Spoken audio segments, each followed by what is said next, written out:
So we have so much art, as in music, cinema, and paintings, and TV shows, theater, stories, books, scientific exploration, that we would need multiple lifetimes just to scratch the surface of it all. We need time to enjoy life with each other, to spend more time with our families. So maybe figure out how to work less, when the work that is unnecessary and pointless and doesn't contribute to the society. See, only you can decide for yourself what you stand for and what you need with regard to the needs of others. We need more freedom, obviously, but not to endanger others' freedom with our own. When we realize that nations are just abstract concepts that mean very little, they're basically concepts created by history, we will maybe understand that the culture is our essence, the culture of the place that we are born. It's important, and not the boundaries of nations.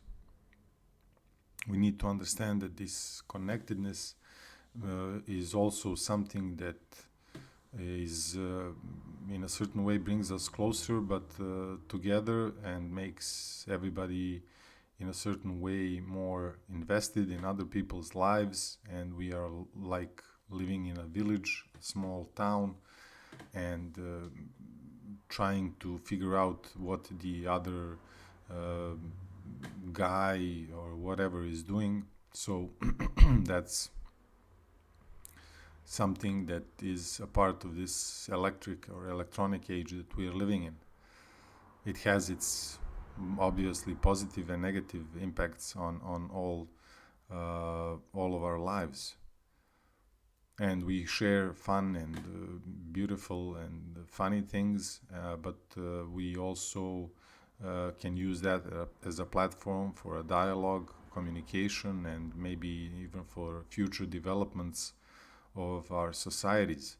We can create apps that unite people with similar interests, and that can share their. We obviously have many of those, but we can further develop that into something close to or resembling direct democracy, and where we can all uh, talk about and find uh, the best possible solution and vote on it for any question, any problem that we have.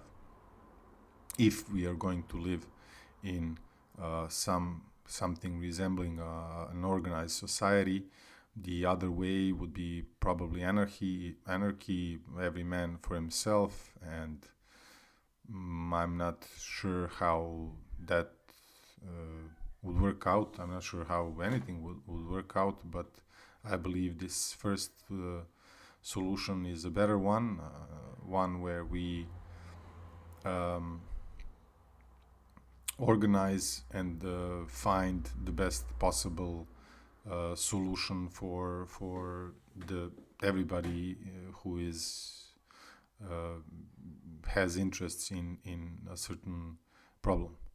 So getting back to the main topic, the quality of our food is obviously constantly declining, mostly because of these factors, mainly environmental issues like droughts and pollution and everything the environment has in itself, and the way it functions, chemicals, man-made products, poisons such as pesticides, herbicides, artificial fertilizers, that are one of the causes of degrading the land or soil, and thus creating unhealthier products. You can find many articles, books, and videos on this topic online or in your bookstores. The problem with this is that the effects of that can be seen only after a certain time has passed. So you cannot immediately see the effects, all these, because all these things have been in use these pesticides, herbicides, and all of that has been used for several decades, and that is leading to a mismanagement of soil and its overuse and not replenishing its balanced chemistry and monoculture and disbalancing it with these chemicals. So that means then further on that it would be more and more, if we don't stop and try to fix these problems, that would lead to a further decline in the quality of our soil, and that also creates more and more problems down the line. One of the other aspects is this balancing natural habitat, which means this balancing a symbiosis of plants and animals. For example, poisoning mice might seem like a good idea because they can damage crops, but they are also food for some other animals, and also poisoning them means poisoning again the soil, and that goes on indefinitely in a way, in poisoning ourselves. The other example here would be less use of natural animal manure, natural fertilizer, I'd say, that has wondrous effects on the land and soil, and that's one of the things, maybe a small change that can be made in these. It's very difficult probably for these giant fields and corporations to organize that, but that is something that is necessary for the quality of the food that we eat. Another factor is mismanagement of water use and place of farms, which means basically that there are some places where water is heavily used on certain crops, and the place of farms, meaning that they are not placed in an environment that is plentiful with water, and then that creates another problem. Less water for people around, and again another vicious cycle forms there as well. One of the financial factors is corporate management of these big corporations that are working in the food industry. That is profit driven, which means that they care less about quality and more about income. Basically, they care about numbers and stats, and it's also kind of normal because the system that we are living in is made that way. But that's where the human factor comes in, and it's necessary for all the people, the managers of these corporations, to understand that a larger profit this year may lead to no profit or huge losses in the next year, and that's something that where governments need to step in and finance these replenishing, let's say, solutions for these large fields. So also with corporate management comes into play this huge chemical global industry that is basically selling products that affects everything, our environment and us as well in the long term. These products have been proven to be in many ways poisonous for us and our environment. So another factor would be worse working conditions for farmers due to many factors like environmental, financial, and societal. So that's a huge pressure that has been placed on people working on small, medium, and large, farms, with balancing their lifestyle and crop yields with probably financial issues regarding financing their seeds and materials that they use for their fields. And then we have the need. An interesting factor here is the need to have spotless fruit and vegetables for sales purposes in our stores. It's something that's kind of weird and strange when you think about it, how every apple or whatever banana looks exactly the same, mostly, yeah. But that leads to that kind of, let's say, a need or necessity leads to loads of less visually attractive ones, fruits and vegetables that are discarded, and there's a lot of waste, unnecessary, I believe, waste there as well. And also there's the factor of the pollution of water used to irrigate fields, the polluted water that comes to fields. It's polluted primarily by industries and people dumping waste in them. So this is also a global issue, a local issue, and something that needs serious consideration and fixing. It's causing a lot of illnesses and problems in the rivers, and also subsequently in fields that use that kind of water for irrigation. So the list, I would stop here. The list can go on depending on the part of the planet you are on. I guess you get the picture. The question is, what can be done, what can you and what are you going to do about it, and how?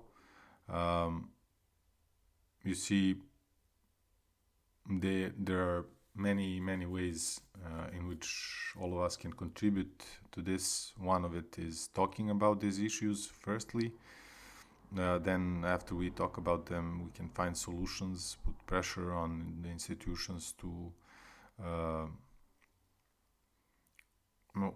constant pressure on institutions to find and work on solutions of all these problems. So maybe the question that arises is, who failed here? Is it our governments and our institutions, the people in the industry? Is it all of us? Is it not knowing or caring about these issues? Maybe we couldn't find the time or know how to deal with this. Maybe we all saw all these problems, but never quite understood them.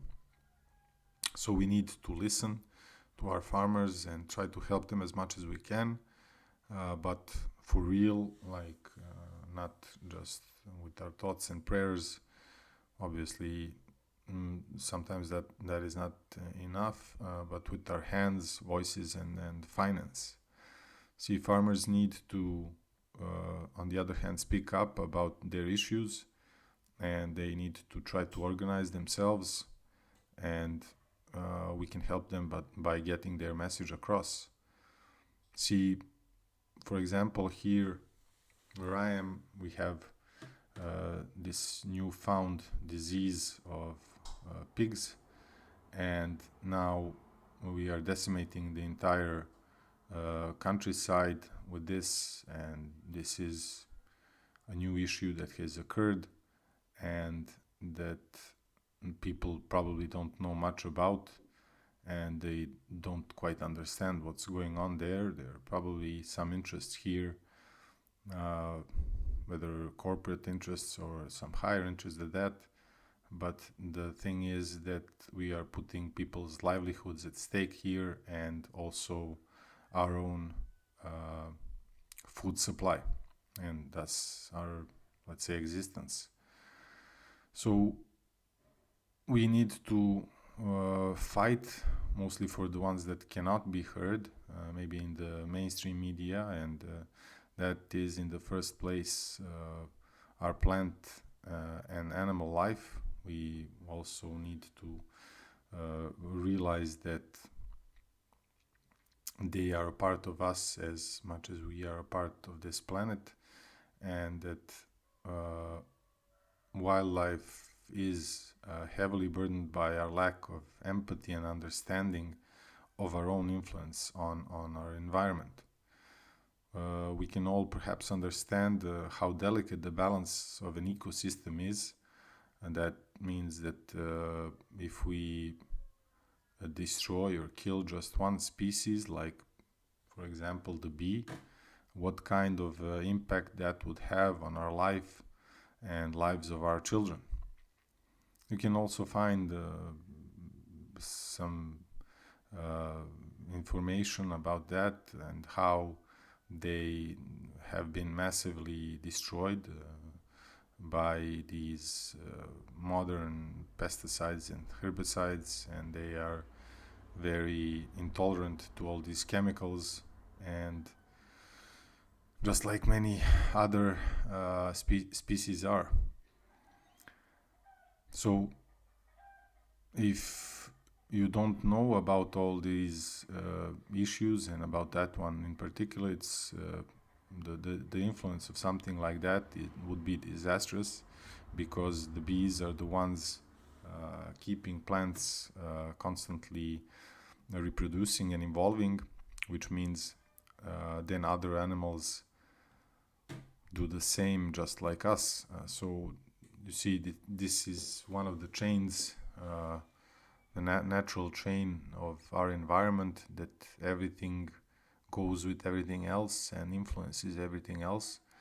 And if we break one of these chains, as small as it may seem, that could lead to large consequences on a local and global level.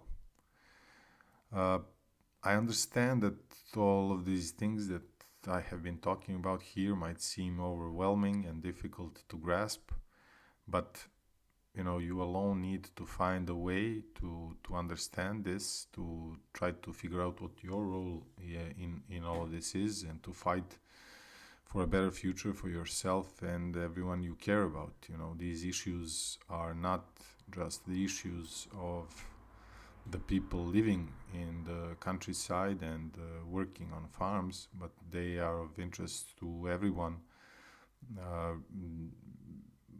disregarding where they live, because the quality of the food that we eat is very important, and it can lead to large conflicts and hunger and everything, that if we make a problem with this, if we don't try to lessen the negative impacts on this planet. So basically, everything that you do, every little bit helps, one day at a time, one step at a time. Maybe you can think about how to drive less and to travel less, and to get to know maybe your country or countryside better, to see in what shape that all is, and to maybe talk about these issues with the people around you, changing and fighting for better conditions in your own workplace, perhaps, and in your own field of work, speaking out about your local problems and finding people that want to help, maybe seeing locally what you can do to help, putting pressure on your government officials for better conditions and laws, talking to people openly and finding solutions or whatever you think is necessary. You can always do nothing. That's something that's available option. Remember that we are all on this planet together. Try to keep awake to the problems that are all around, and possibly informed beyond mainstream media, but mostly from independent sources and people's videos and documentaries all around the planet might help to realize how your way of living means consuming, buying things, influence and natural life and life on this planet. I know that we all think how I'm just one guy and my influence is minimal, but when you do some math and realize that there are 7.8 or something like that, almost 8 billion people on this planet, and that if we all change just a little bit in our everyday lives, and we could make a huge impact.